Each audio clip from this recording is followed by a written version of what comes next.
Greetings and welcome everyone to my show. My name is Murph and this is the Prog Monster Show. The series I'm doing today is a kind of a series that I do periodically when I can fit it in. It's called What's New. This is episode number 4. Today we're doing an album called Riverside. Well, actually, the album's called ID Entity. The group is called Riverside. So anyways, I listened to the entire album.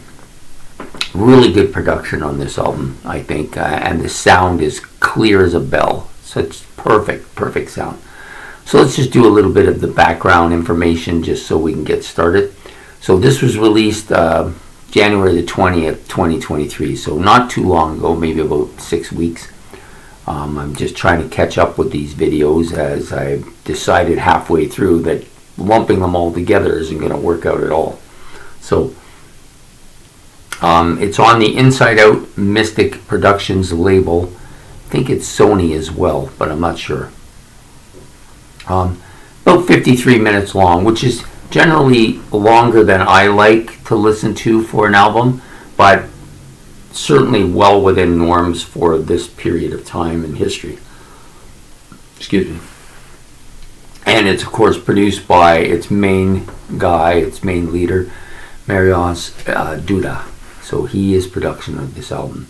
I couldn't find out what the studio was that they recorded in. I generally like to have that, but I guess it's not really all that important for this particular video.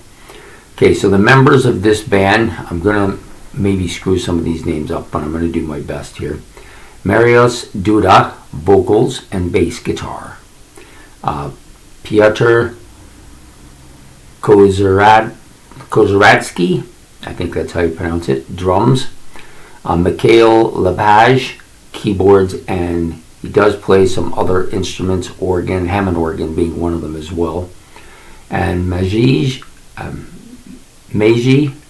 Meller, that one I'm pretty sure I screwed up. And he's the guitar player, very good. He's a very good guitar player.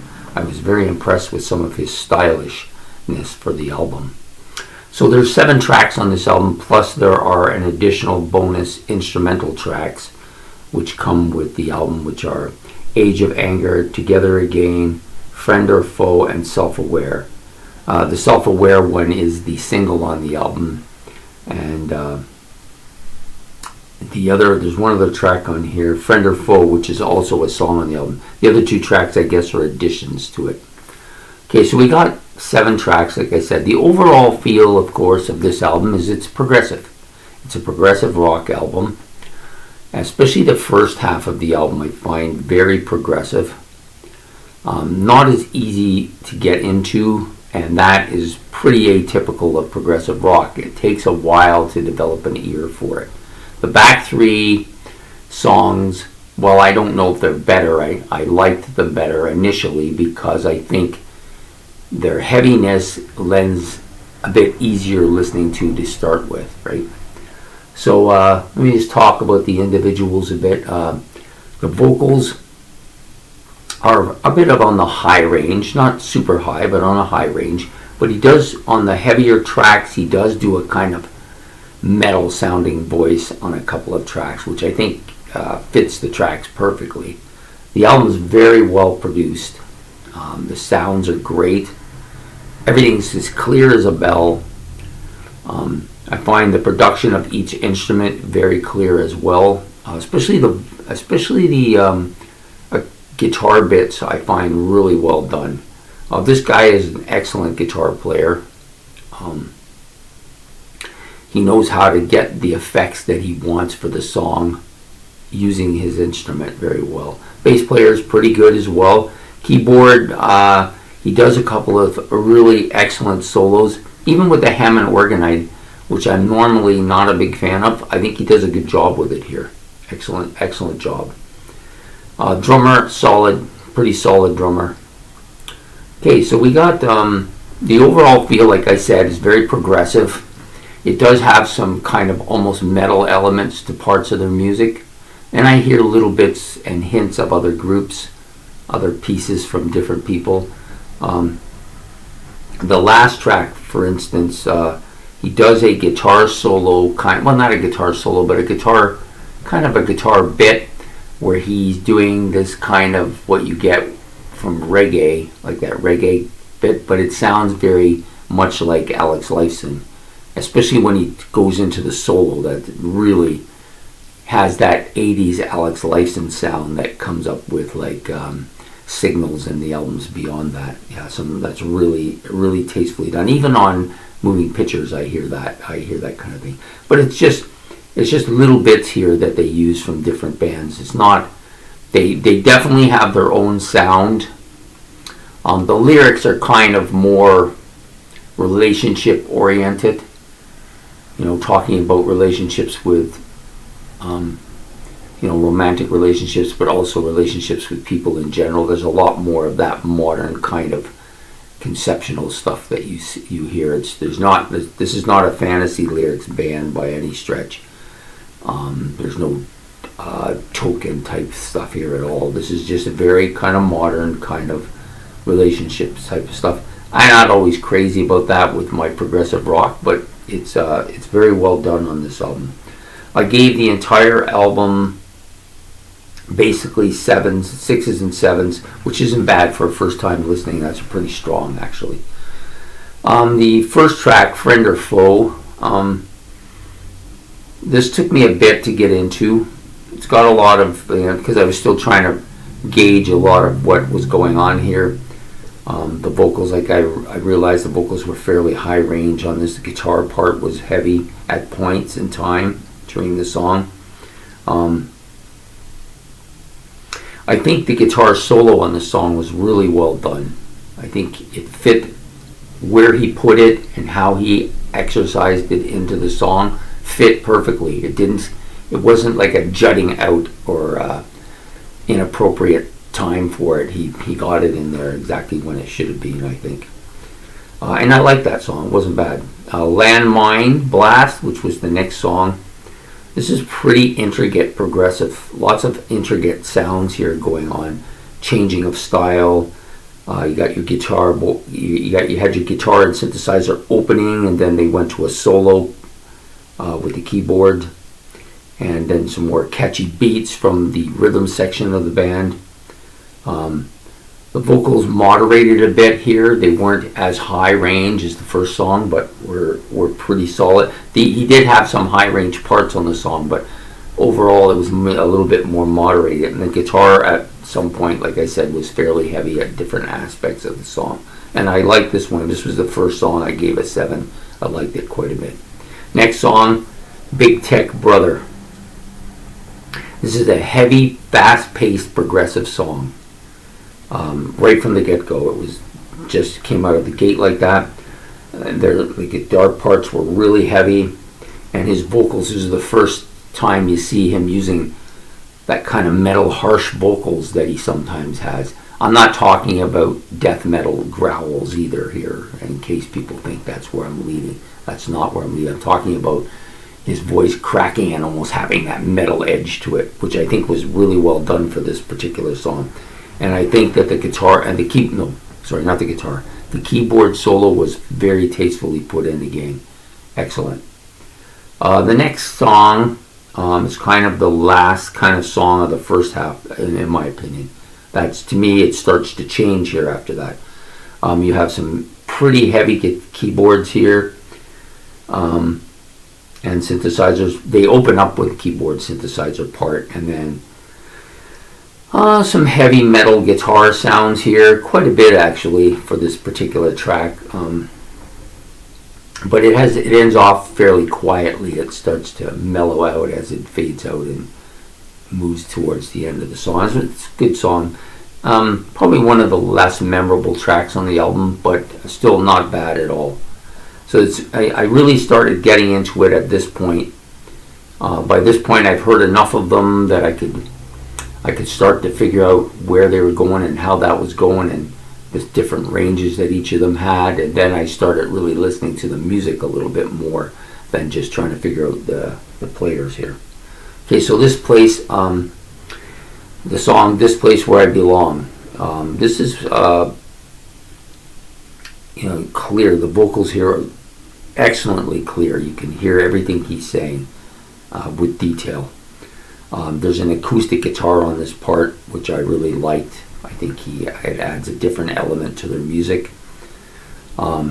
It does get rocky as the bass gets heavier and the guitars get heavier.